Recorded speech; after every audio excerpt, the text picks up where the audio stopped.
One day, a professor stood in front of his philosophy class with a large, empty glass jar. He filled it with big rocks until no more could fit. He asked his students, "Is the jar full?"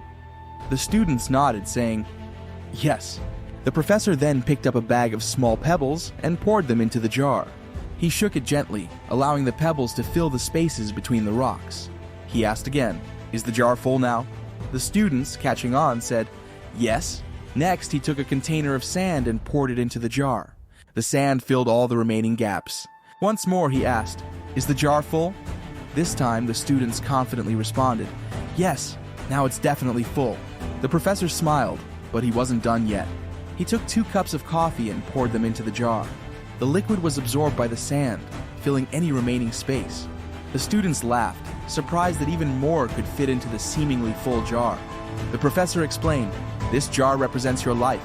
The large rocks are the most important things, your family, health, and passions. Even if everything else was lost and only these remained, your life would still be full." He continued, "The pebbles are other things that matter, like your job, house, or car. The sand is everything else, the small stuff. If you fill your jar with sand first, there won't be room for the rocks or pebbles. Focus on what truly matters," he said. "Spend time on the big rocks. The rest is just sand." A student then asked, "What about the coffee?" The professor smiled and replied, "That just shows that no matter how full your life may seem, there's always room for a cup of coffee with a friend." The moral of the story is prioritize the important things in your life. The rest is just sand.